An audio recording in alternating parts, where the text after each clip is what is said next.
Hello সবাইকে। আজকের ব্লগে থাকছে আমার ঈদের দিনটা কেমন কেটেছিল। সবকিছু গুছিয়ে ট্রেন ধরার উদ্দেশ্যে রওনা দিলাম। কিন্তু মাঝপথে গিয়ে শুনি ট্রেন প্রায় 4.5 ঘন্টা দেরিতে আসবে। খবরটা শুনে আবার বাসায় ফিরে এলাম। তারপর 4 ঘন্টা পর আবার গেলাম। কিন্তু সেখানে গিয়েও আরও প্রায় 1 ঘন্টা অপেক্ষা করতে হলো। অবশেষে ট্রেন এলো। সত্যি বলতে গত কোনো ঈদেই আমাদের এমন বাজে অভিজ্ঞতা হয়নি।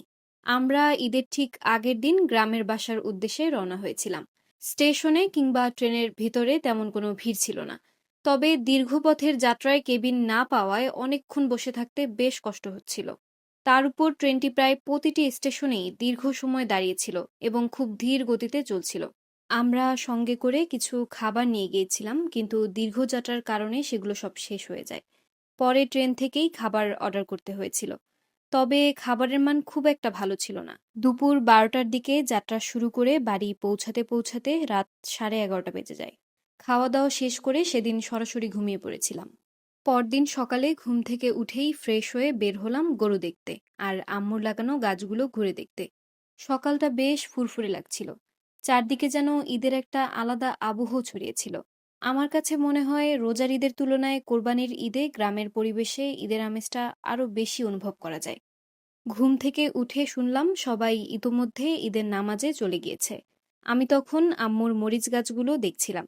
গাছগুলোতে এত এত মরিচ ধরেছিল, দেখতে খুবই ভালো লাগছিল। আজকের রান্নার জন্যও এখান থেকে মরিচ তোলা হয়েছিল। তারপর দেখলাম সিঙ্গোনিয়াম গাছগুলোকে। কি সুন্দর বেড়ে উঠেছে! গতবার যখন এসেছিলাম তখন প্রতিটি গাছে 4 থেকে 5টি করে পাতা ছিল শুধু। আর এবার এসে দেখি সামান্য একটু মাটিতেই কত সুন্দরভাবে গাছগুলো ছড়িয়ে পড়েছে।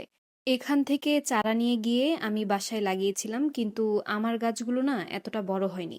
এখানে আর একটা গাছ ছিল, এই গাছটির নাম আমার ঠিক জানা নেই, তবে গাছটি আমার বেশ ভালো লাগে। ঝোপালো হয়ে থাকে আর তার মধ্যে ছোট ছোট কতগুলো বেগুনি রঙের ফুল ফুটে থাকে, দেখো। তোমাদের মধ্যে যারা এই গাছটির নাম জানো আমাকে জানিও তো গাছটির নাম কি। এরপর দূর থেকেই কবুতরগুলোকে দেখছিলাম। আসলে শুধু কবুতর নয়, প্রায় সব ধরনের পশু পাখিকেই না আমি ভীষণ ভয় পাই। বিড়াল, মুরগি, হাঁস সবকিছুকেই। দেখো কি সুন্দর করে পানি খাচ্ছে ওরা। নামাজ পড়া শেষ করে সবাই চলে আসলে আমরা একটু সেমাই খেয়ে নেই। তারপর আমার হাতটাকে নিয়ে একটু ফটো সেশন করলাম। ফটো সেশন বলো বা ঢং, যেটাই বলো না কেন সেটাই করলাম। এরপর চলে গিয়েছিলাম গরুর কাছে। সবাই তখন কোরবানির প্রস্তুতি নিচ্ছিল। এর কিছুক্ষণ পরই দেখলাম সবাই মিলে কাটাকুটি শুরু করে দিয়েছে। আমিও যোগ দিলাম তাদের সঙ্গে। তবে কিছু সময় পর আমি সেখান থেকে চলে আসি। আমার লিচু খুবই পছন্দ, এটা আপু এবং বাসার সবাই জানে। রাতে বাড়িতে এসেই দেখি আমাদের রুমে লিচু রাখা আছে। সেখান থেকে কিছু লিচু খেলাম, এরপর আম খেলাম। এগুলো আমাদের নিজের গাছের আম, আর স্বাদ এবং ঘ্রাণ দুটোই ছিল দারুণ মিষ্টি। ঈদের মাংস রান্নাটা হয়েছিল দুইভাবে, মাটির চুলায় এবং ইলেকট্রিক চুলায়। আম্মু সব উপকরণ গুছিয়ে দিয়ে আমাকে শুধু মশলাটা মাখিয়ে চুলায় বসিয়ে দিতে বলেছিল। ইলেকট্রিক চুলায় আলাদা করে রান্নার কারণ হলো আমার আলসারের সমস্যা থাকায় ডাক্তার ঝাল মশলা কম দিয়ে খেতে বলেছেন। তোমরা আবার ভেবো না এত মাংস আমি একাই খেয়েছি। গরুর মাংস 4-5 টুকরার বেশি খেলেই আমার সমস্যা হয়, তাই সবাই মিলেই খাওয়া হয়েছিল আমার জন্য রান্না করা মাংসটাও।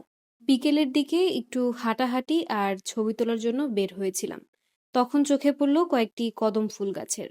কিন্তু দুঃখের বিষয় হলো সবগুলো গাছই এত উঁচুতে ছিল যে ফুল পাড়ার মতো কোনো উপায় ছিল না। দূর থেকে শুধু সৌন্দর্য দেখেই যাচ্ছিলাম।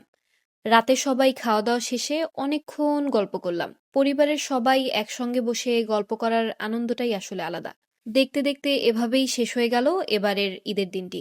আশা করি তোমাদের ঈদটাও সুন্দর কেটেছিল। আজ এখানেই শেষ, সবাই ভালো থেকো, দেখা হবে পরবর্তী ব্লগে। Till then, tata.